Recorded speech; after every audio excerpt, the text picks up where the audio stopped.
We're now entering the part of 801 which is the most difficult for students and faculty alike.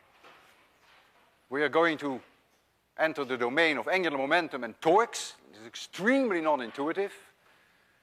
The good news, however, is that we will stay with this concept for at least 4 or 5 lectures. Today I will introduce both torque and angular momentum. What is angular momentum? If an object has a mass m and it has a velocity v, then clearly it has a momentum p. That's very well defined in your reference frame, the product of m and v. Angular momentum I can take relative to any point I choose. I choose this point q arbitrarily. This now is the position vector, which I call r of q. Let this angle be theta. And angular momentum relative to that point q, it's a vector, is the position vector relative to that point q cross p. So it is r of q cross v and then times m. The magnitude of the angular momentum relative to point q is of course rmv, but then I have to take the sine of the angle theta. So let's say it is mv r sine theta. And this I often call, shorthand notation, r perpendicular. That r perpendicular is this distance relative to point C. What you just saw may have confused you, and for good reason, because I changed my index q to C, and there is no C. The indexes should all be q, of course. So this r is the length of this vector. It is the magnitude of this vector. So this should have a q. And r of q sine theta, which I call r perpendicular, must have an index q. And that is this part here. This angle is 90 degrees. And this here is r of q perpendicular. No c's at all, only q's. I'm sorry for that. The direction of the angular momentum is easy. You know how to do a cross product. So in this case, r cross v would be perpendicular to the blackboard. And the magnitude is also easy to calculate. Now comes the difficult problem with angular momentum.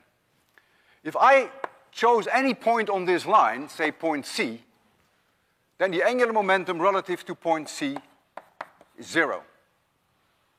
Very obvious, because the position vector, r, and the velocity vector, in this case, are in the same direction. So theta is 0, so the sine of theta is 0. So you immediately see that angular momentum is not an intrinsic property of a moving object, unlike momentum, which is an intrinsic property. If you sit there in 26-100, you see an object moving with a certain velocity, it has a certain mass, you know its momentum. What the angular momentum is depends on the point that you choose, on your point of origin. If you had chosen this point D, then the angular momentum would even be this way. Because when you put here the position vector in, then you see r cross v is now coming out of the blackboard. And this is why angular momentum is such a difficult concept. But we will massage it in a way that it will be very useful. Suppose I throw up an object, 26-100, and at time t equals 0, the object is here, and at time t, the object is there. So this then is the position vector at time t. The object starts off with a certain velocity, v, and a little later here, say, the velocity is like so. And there is, of course, a force on it, mg, which makes this curve. What is the angular momentum relative to point C at time 0? The angular momentum is clearly 0, because the point itself, the mass itself, is at point C, So the position vector has no length. So it's clear that it's 0. What is the angular momentum at time t when the object is here?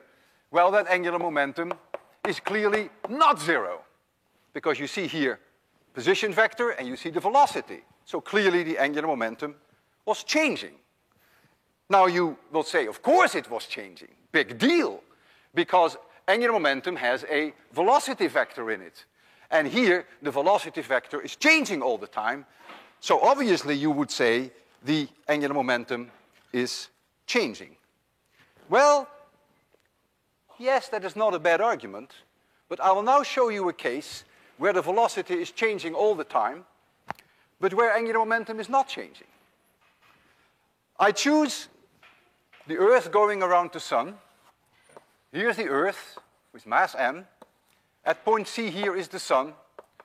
This is the position vector r of C. And the Earth has a certain tangential velocity. And the speed never changes, but the velocity does change. So this is the position vector at a later point in time. What now is the angular momentum of the Earth going around the Sun relative to point C? I pick C now.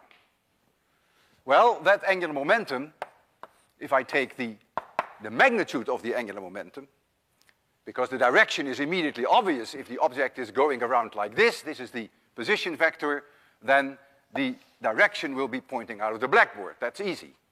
So I'm only worried now about the magnitude. So the magnitude is the mass of the Earth times the magnitude of the cross product between these two vectors.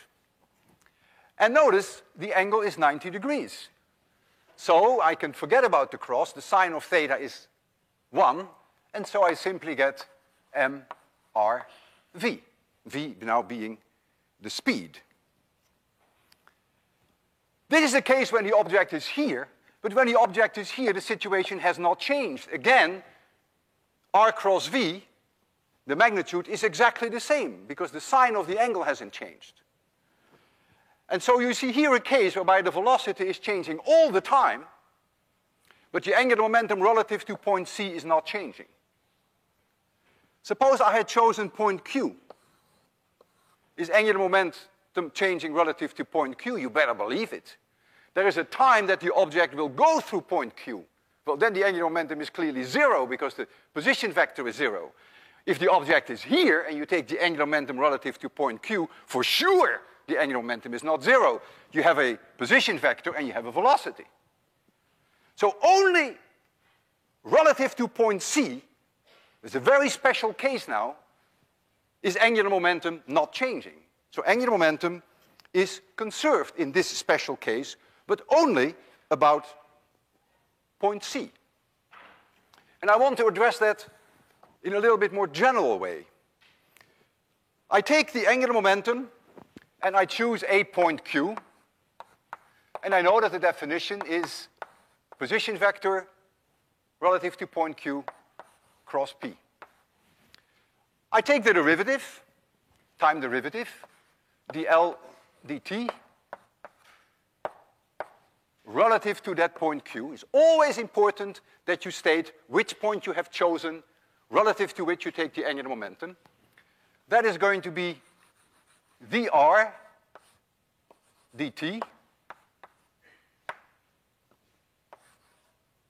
excuse me, cross P plus r of Q cross dp dt. This is the way that you take the time derivative of a cross product.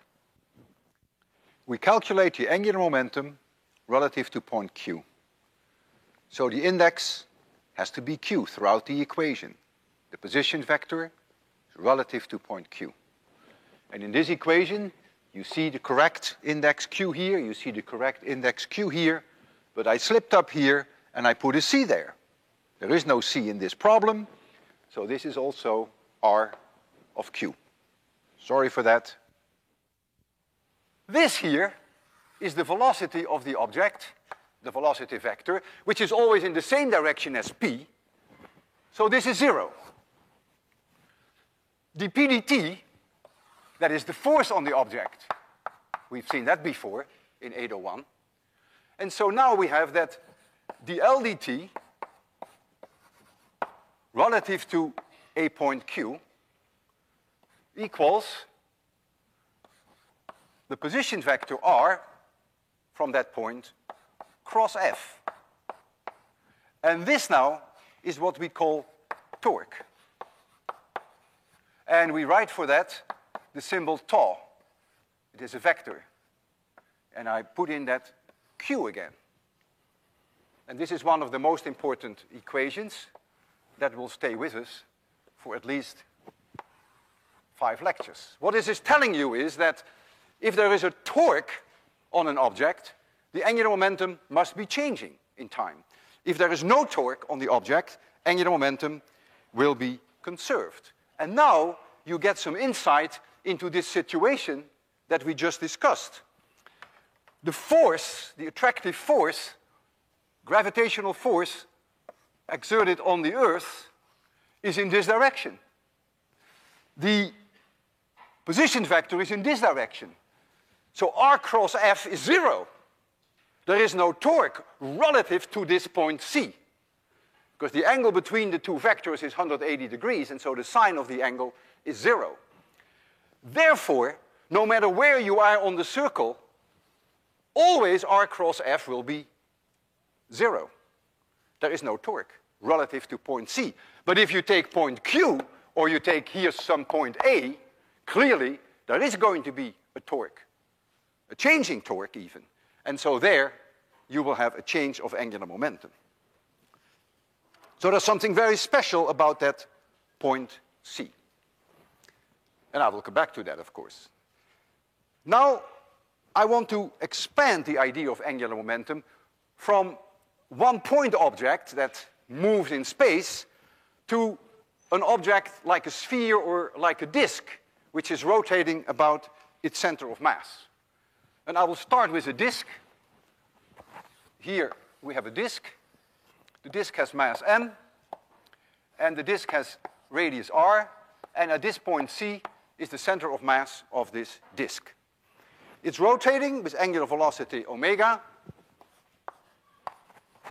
and I want to know what the angular momentum is of this rotating disk. The direction of the angular momentum is going to be trivial. If it's rotating like this, if you take here a little mass element,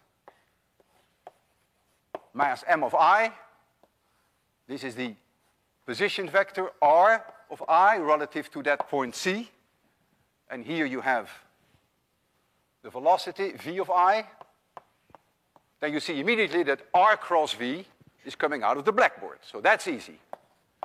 Angular momentum will be in this direction. But what is the magnitude of the disk as a whole?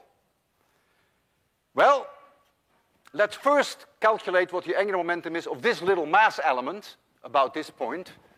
So L of C for mass element I equals, oh, let's just only worry about magnitudes because already we know the direction.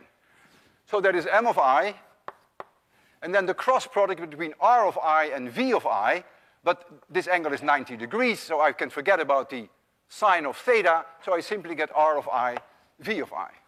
R of I relative to that point C times v of I. This is the magnitude. Now I hate to see a v of I in a rotating disk because the velocity will depend on how far you are away from the center. The velocity here is 0. However, they all have omega in common. Every single element that you choose has the same omega, so I'm always going to replace, in a case like this, v by omega r. And so this then becomes m of I, r of I of C. I get a square here, and I get omega.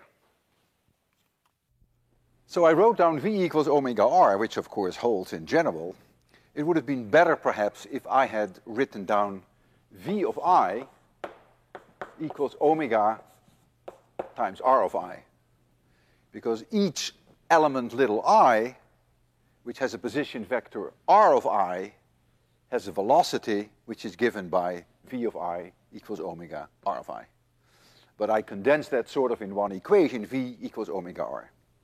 But this is the connection that will make it perhaps easier for you to understand what follows. So that is the angular momentum for this little mass element.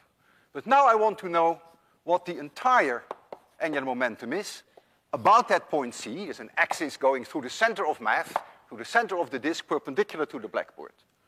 And now, of course, I have to do the summation of all these elements I. I can bring the omega outside, and I would have then the summation of m of I, r of I, relative to that point C squared. And you see immediately, I hope that you see immediately, that this is the moment of inertia for a spin around the center of mass through that point C. And so I can write for this I of C times omega. Now comes the question, so this is the magnitude. Now comes the question, is this angular momentum different, for instance, for this point A? And your first reaction will be, yeah, of course, because it depends on the point you choose. Well, the remarkable thing is that if you have a rotation about the center of mass, which I have chosen here, then even if you calculate the angular momentum relative to this point, or any other point, even this point in space, you will always find the same answer. But only in case that there is a rotation about the center of mass. And we call that the spin angular momentum.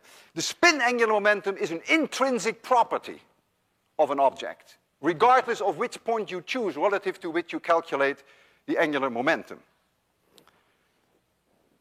So in the case that an object is spinning about its center of mass, you no longer have to specify the point that you have chosen, your point of origin. You can really talk now about the angular momentum. The Earth is spinning about its center of mass. So the Earth has an intrinsic spin angular momentum. In addition, it has an orbital angular momentum. If you want to talk about the orbital angular momentum of the Earth, however, you better do it relative to that point. Otherwise, it would be changing in time. It's only uniquely defined if you take this special point. Because only about that point, which is the location of the Sun, is the angular momentum, the orbital angular momentum of the Earth not changing.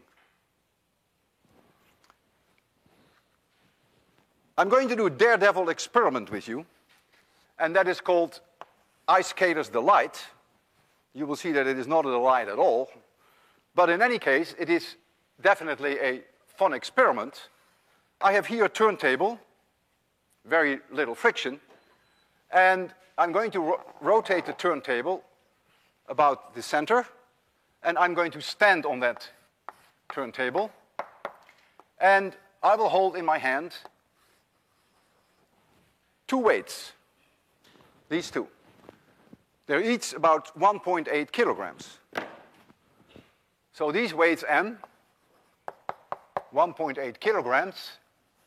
My entire mass, including the turntable and my body, let's say, is about 75 kilograms.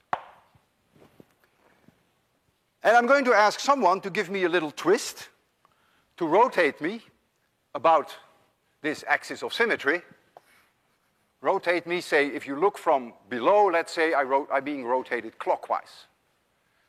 So we have here a situation of a rotation about the center of mass, so we can talk about the intrinsic angular momentum of this rotating system.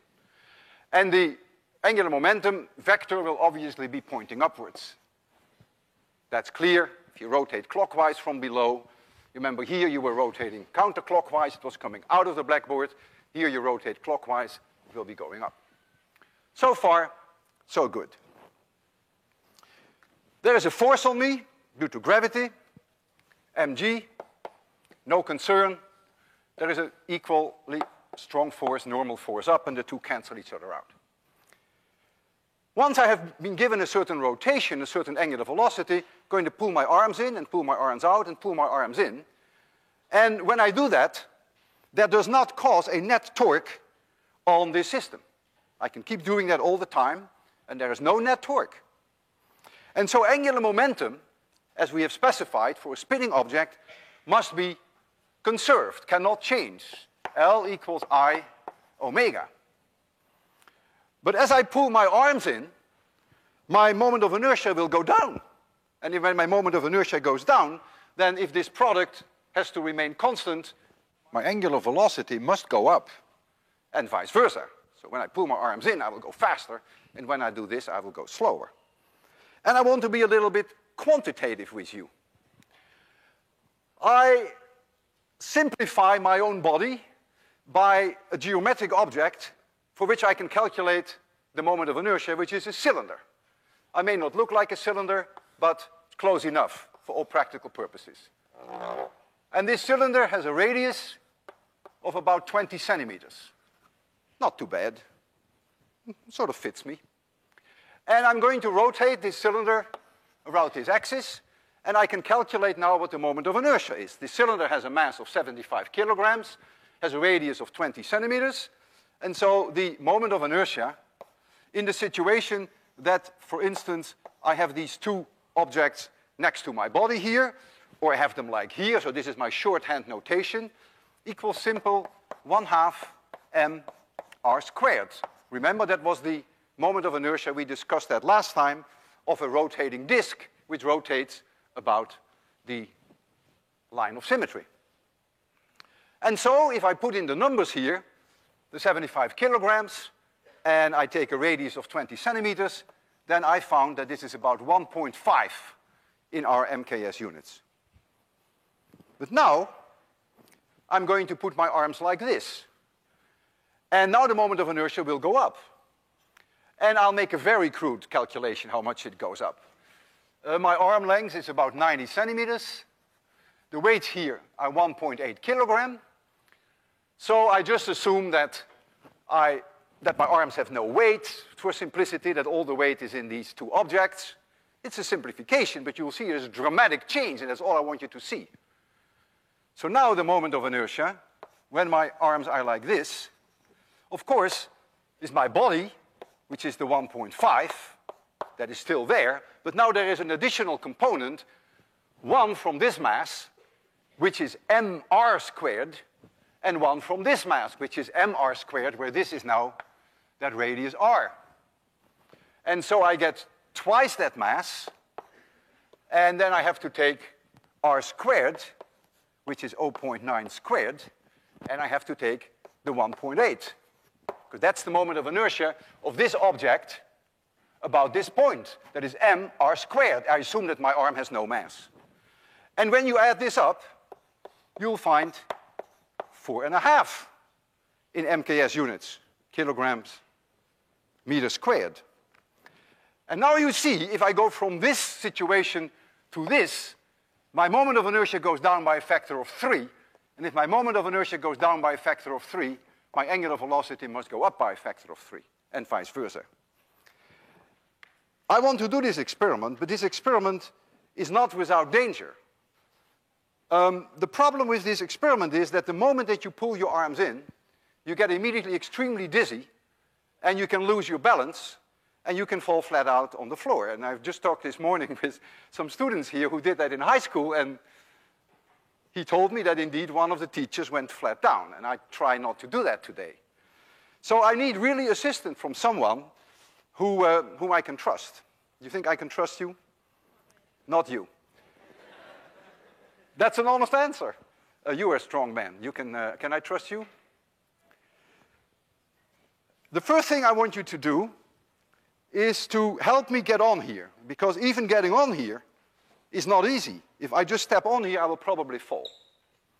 Okay, so stand there, put your arm around my neck, support me strongly. Yeah? Okay. All right, there we go. Now stay with me for a while. Okay, just stay there. All right.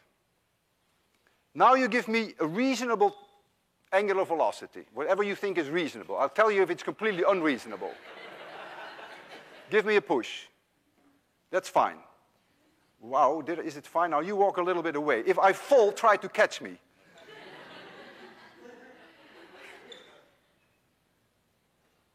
Okay, my arms go in now. My arms go out. My arms go in. My arms go out. Okay, now I'm completely dizzy now. This is no joke. So stop me. Yeah? Just hold it. No, just hold me, hold me. Okay, give my hand. Okay. Okay, you passed the course.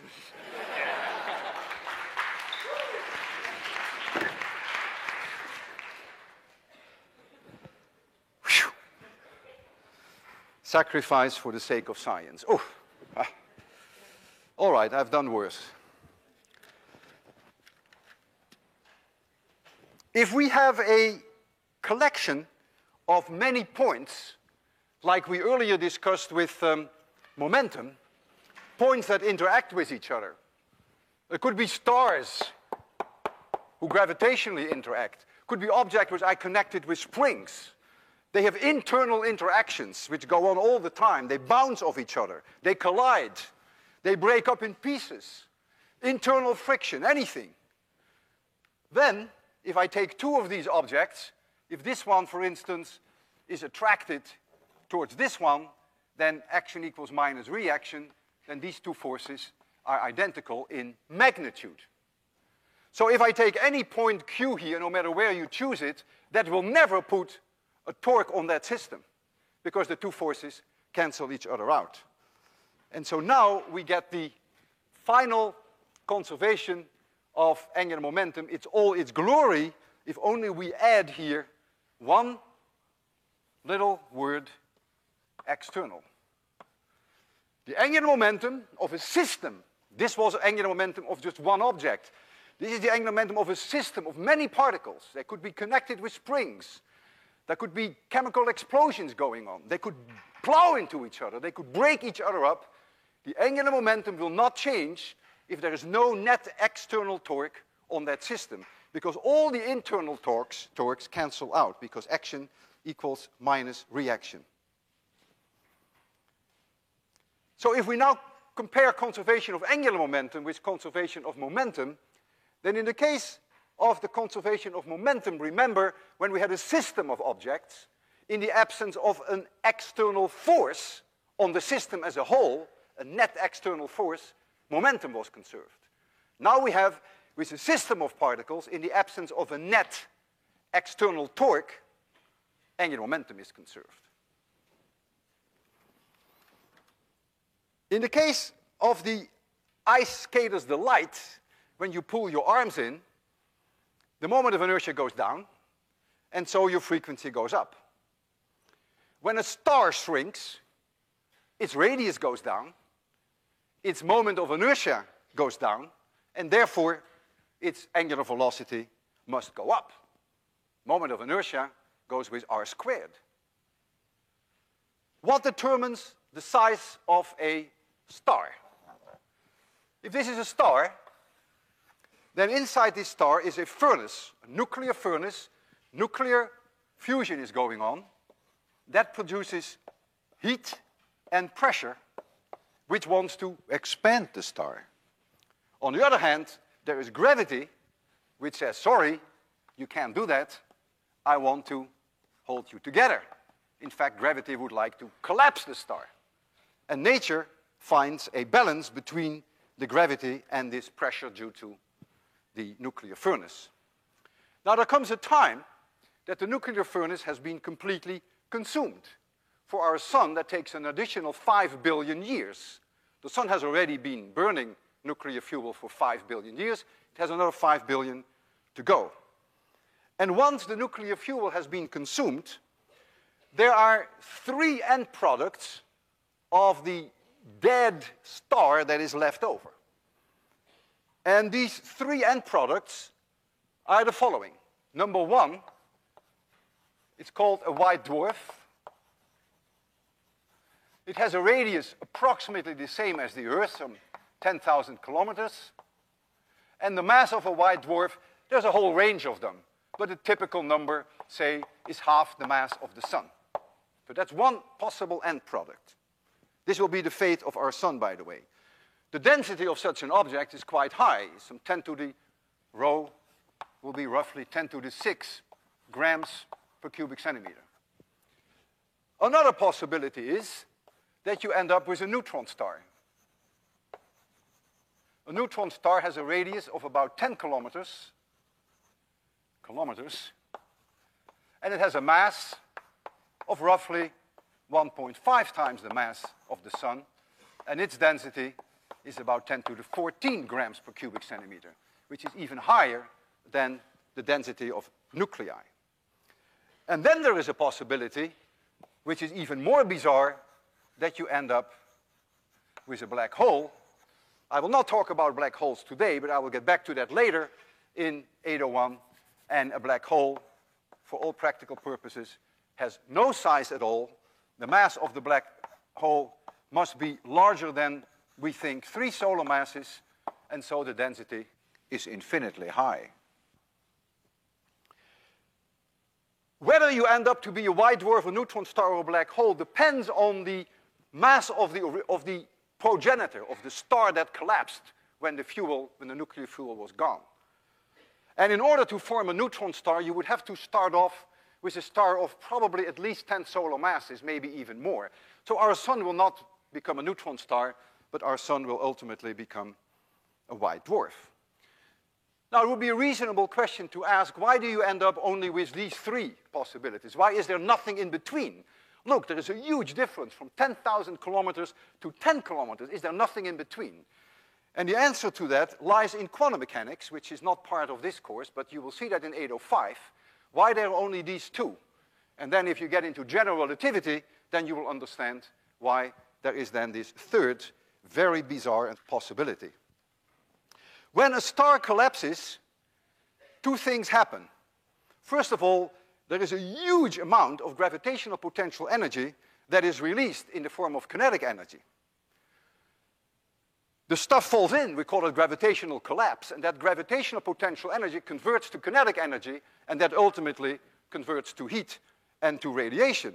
If I take an object here, a piece of chalk, and I drop that you can call gravitational collapse. Gravitational potential energy is converted to kinetic energy, and ultimately it goes to heat. Here we're talking about a star which is imploding, collapsing, and the amounts of gravitational potential energy that become available are enormous. In addition to this huge amount of energy release, the star must spin up because its moment of inertia goes down, and therefore the angular velocity must go up.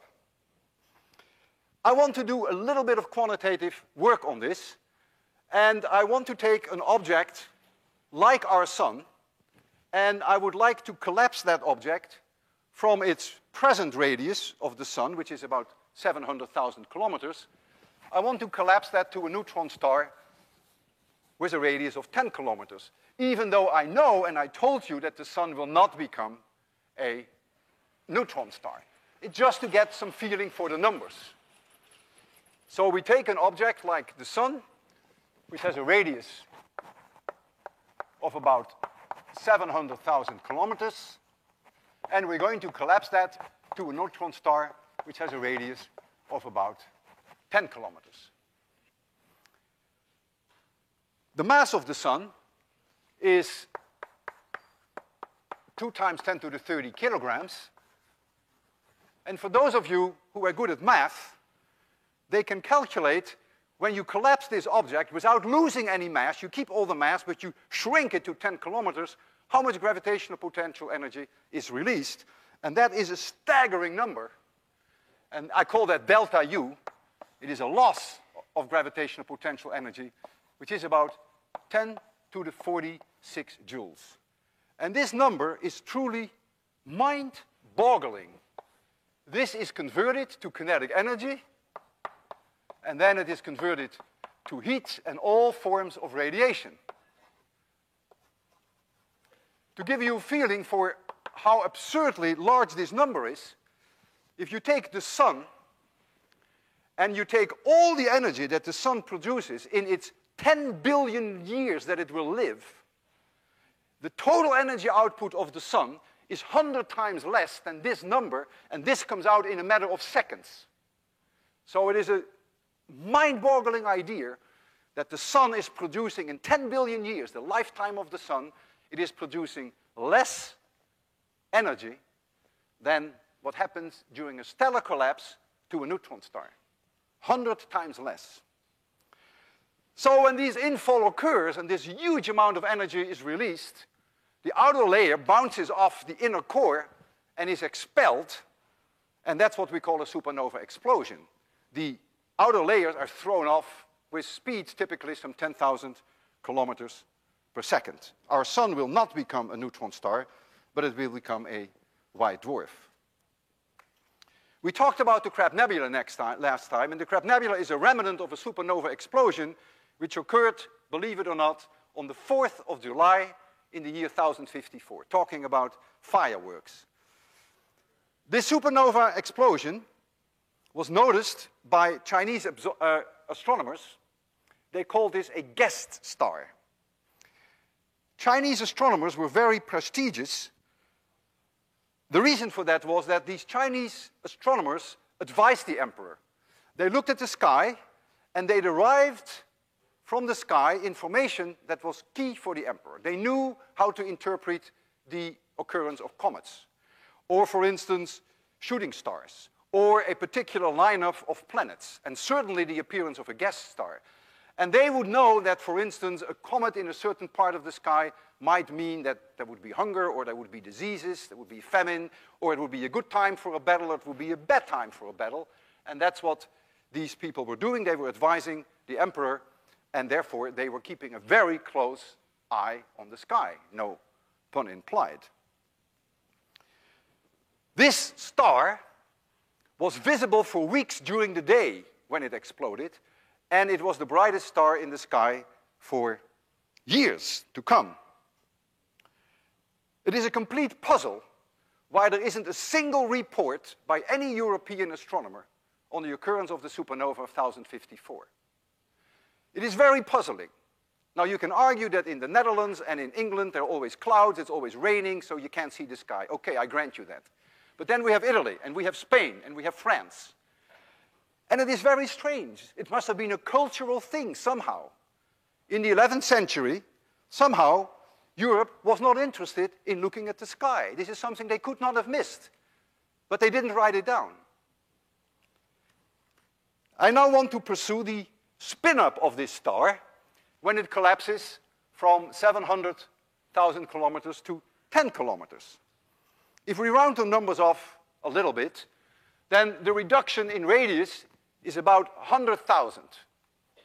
It's really only 70,000, but let's just make that 100,000, 10 to the fifth. That means r squared goes down by a factor 10 billion. And if r squared goes down by a factor 10 billion, then the moment of inertia goes down by a factor of 10 billion. And so omega must go up by a factor of 10 billion. If you started off with a star that rotated about its own axis in 100 days, it ends up rotating around in 1 millisecond when it has become a neutron star. A neutron star, 10 kilometers. It has about the same mass of the sun, a little more. And it spins around in 1 millisecond. At the equator of the neutron star, you reach about 20% of the speed of light. We know of hundreds of neutron stars in the sky. 2 of them have, in fact, rotational periods of 1.5 milliseconds. Many of them much slower, and we discussed last time why that is. Because remember, in the case of the Crab pulsar, the pulsars slow down. Nature is tapping on the rotational kinetic energy of these pulsars and is converting it into other forms of energy. In the case of the Crab pulsar, radio emission, optical emission, gamma rays, X-rays, and even jets. The Crab pulsar was slowing down every day 36.4 nanoseconds, which led to a staggering power output. I still remember the number, I think 6 times 10 to the 31 watts. In 75 years, the pulsar slows down by 1 millisecond. So the 33 milliseconds would become 34 milliseconds in 75 years. If the star has an original, there's no star, it was a disk, right? If the star has an original magnetic field, which most stars do, Oh, I lost my star, but that's okay. Then in the collapse, the magnetic field will become stronger. And this is something you will learn about in 802, why it becomes stronger. So most of these neutron stars have strong magnetic fields, and most rotate very fast. And for reasons that we don't quite understand, many of them blink at us. They blink at us in radio emission. We believe that there are two beams of radio emission, like a lighthouse, going out from the two magnetic poles of the neutron star. And as the neutron star rotates, and you are on Earth, if it sweeps over you, you see radio emission, you see nothing, you see radio emission, you see radio emission. So many pulsars whose beam doesn't sweep over the Earth, we would never be able to see, of course. And in the case of the pulsar and the Crab, it's even more special because that pulsar also blinks at us in the optical, in the X-rays, and in the gamma rays. And so now I would like to show you some slides and discuss in a little bit more detail the supernova explosions and the fabulous light output and the spin-up. So I have to make it quite dark. Make it completely dark. There we go. And so the first slide is simply an artist's conception, don't take this too seriously, of these beams of radio emission.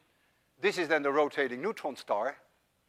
And if the axis of rotation doesn't coincide with the magnetic dipole axis, and if you have these radio beams, which we do not understand how they are formed, then you can see when they rotate how they can sweep over you. Now you may say, well, that's a little bit artificial, because why would the axis of rotation be different from the magnetic dipole axis? Well, that is not an exception at all in astronomy. The Earth itself has a magnetic dipole axis which does not coincide with the axis of rotation. In fact, almost all the planets in our planetary system have a magnetic dipole axis which makes a large angle with the axis of rotation. So that's the rule in astronomy rather than the exception, even though it may not be easy to understand that. And these blue lines then represent magnetic field lines. You will see more of them than you like when you take 802. And here is Jocelyn Bell. Jocelyn Bell was a graduate student under Anthony Hewish in Cambridge, England, and she discovered pulsars. She found in the radio data, which were obtained using a new telescope that Anthony Hewish had built, she found in there periodic signals, pulses if you want to call them.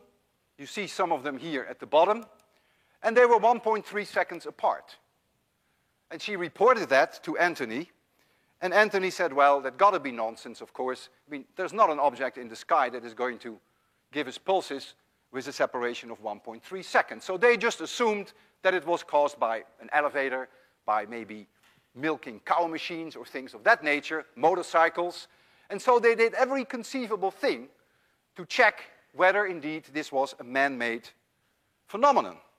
But they could not find anything. And it was Jocelyn, through her incredible brilliance, who was able to convince Anthony that indeed this is an object that is in the sky and that the radiation doesn't come from the Earth.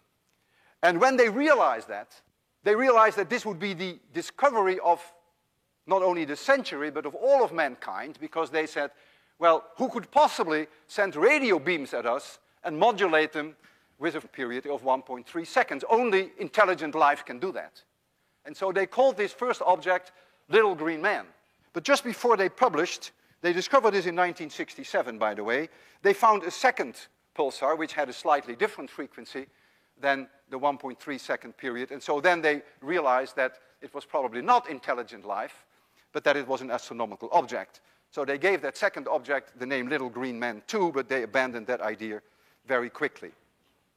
Now comes the sad part of the story. In 1974, Anthony Hewish was awarded the Nobel Prize for this discovery. And Jocelyn, who more than deserved it, who really was the discoverer, who was the person who proved that this was astronomical, did not share in the Nobel Prize.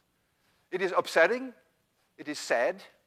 I have discussed it with Jocelyn several times. I know her quite well. And she takes it actually very lightly. Too lightly, I think. Still people feel unhappy about it. And still, after so many years, the Nobel Prize was awarded in 1974. Every time that I think about this magnificent discovery, and I think about Jocelyn, I think about this gross injustice. Here we see the Crab Nebula again. We've seen it before. The red filaments that you see here are the result of matter that was blown off when the implosion occurred and when the outer layers bounced off the inner core. And originally they had a speed of about 10,000 kilometers per second, and by now, it is about 1,000 years later, these speeds have been reduced somewhat. But here at the center, you see the pulsar, and last time I showed you convincing evidence that this is the pulsar because it's blinking at us. It has a diameter of about 7 light years. It is a distance from us of about 5,000 light years.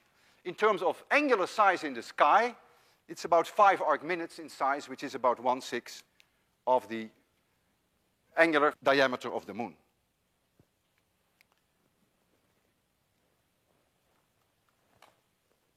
This is a drawing, a cave drawing, made by Navajo Indians, and some people have speculated to what extent the Navajo Indians may have seen the supernova in 1054. It's unclear, but it is a possibility.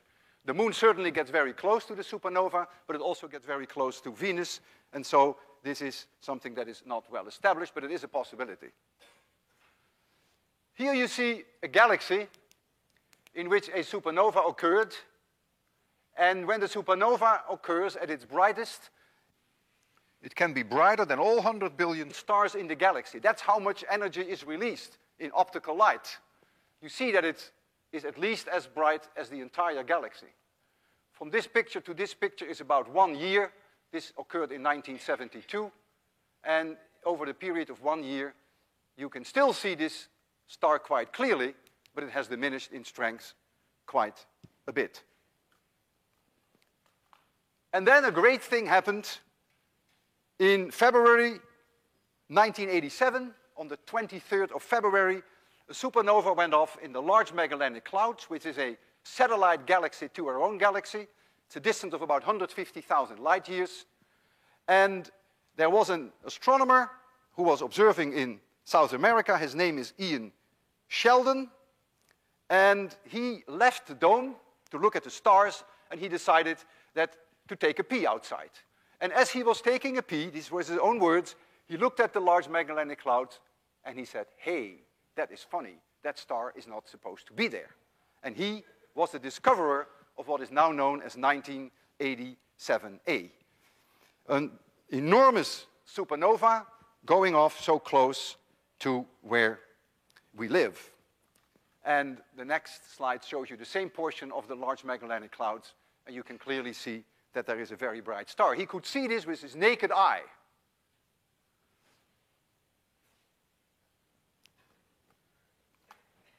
This is a picture made by the Hubble Space Telescope of supernova 1987A.